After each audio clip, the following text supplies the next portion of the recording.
Ayan, ito, pakyawin na natin ito. So, ibigay mo lang ito ng 65 pesos sa akin. Kasi sabi mo 70, nakatawad ako. So, ilan to? Ilan lahat yan?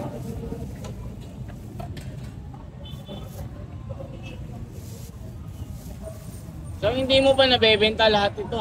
Ito na lang po, tagayan ko. Wala na po. Kunti na lang. Sige, bigyan mo ako yan.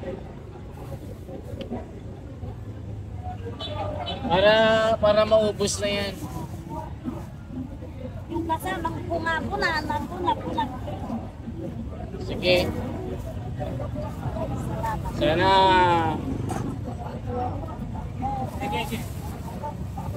Pag naubos yan, uwi na kayo. Opo.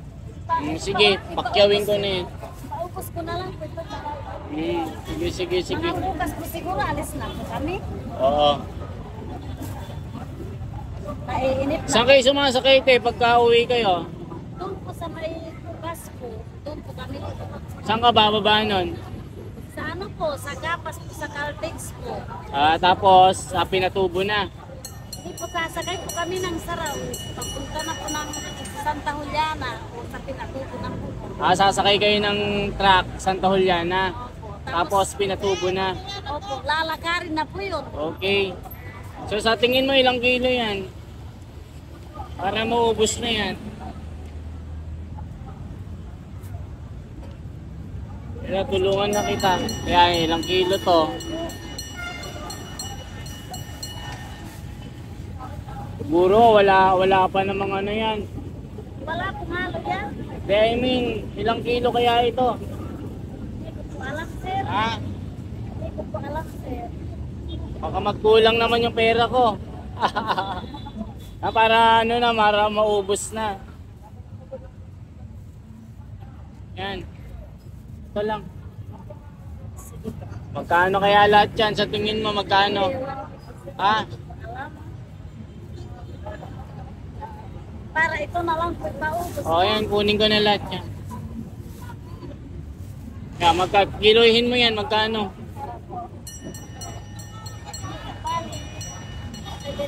Yan, magkano yan? Ay, ilan na lang kasi kuya? 65 na lang. Ayan, tik mo.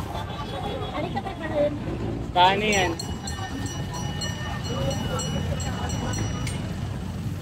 Magkano lahat?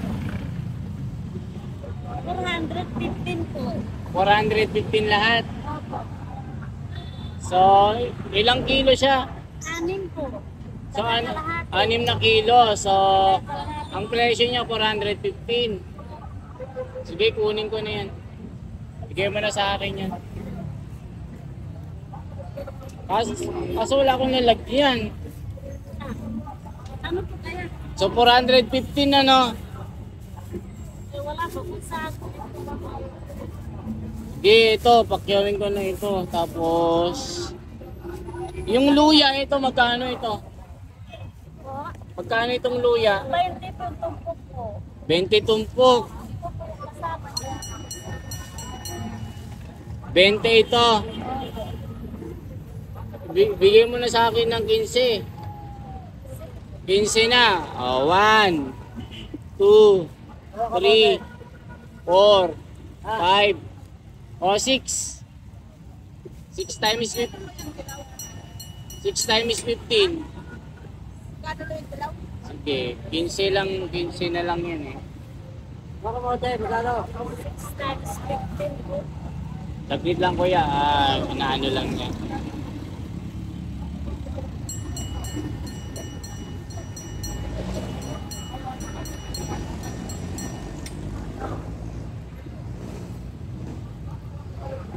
Hindi mamaya natin bumibili ako.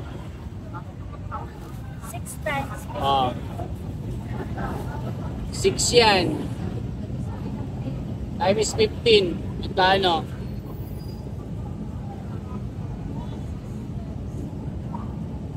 Nahihirapan ka.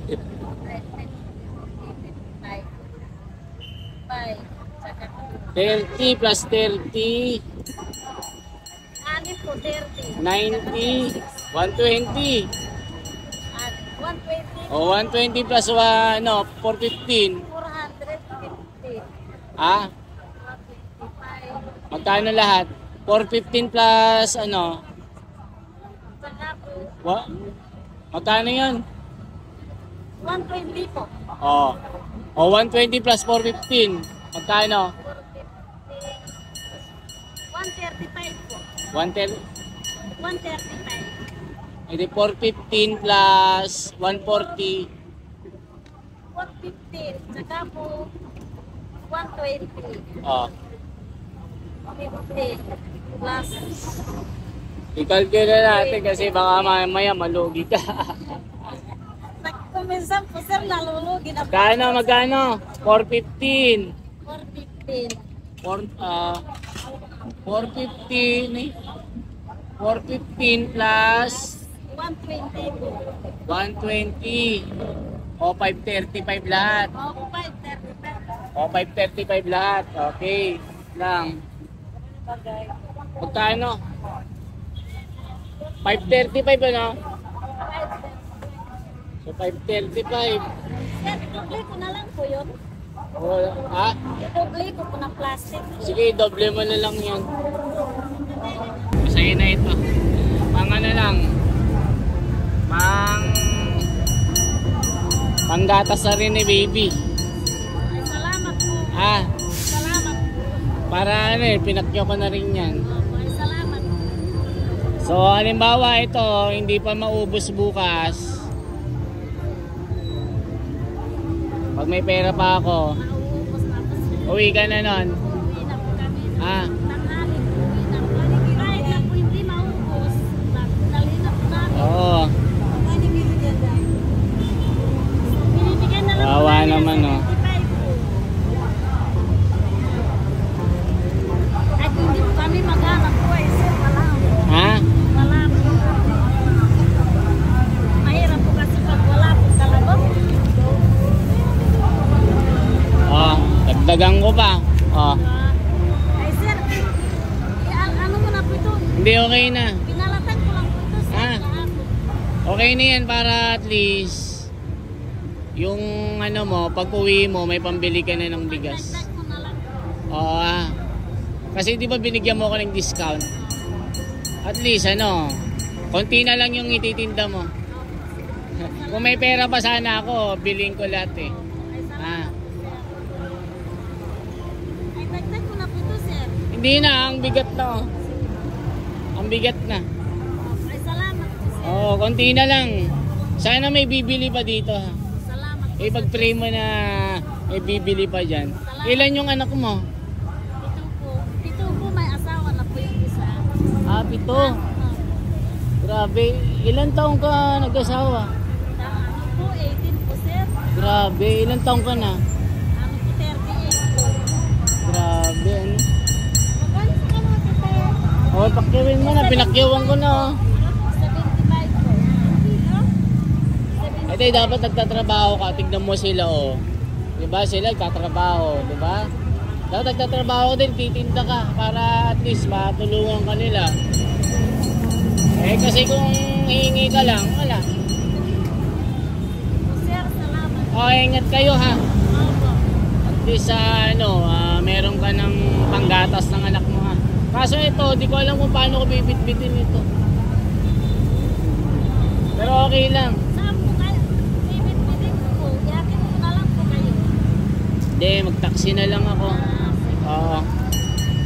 Sana kung mayroon pa yan, no. Kaso wala na, ubus na.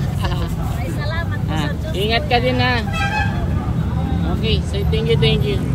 Ayan po mga kababayan, salamat po sa inyo dahil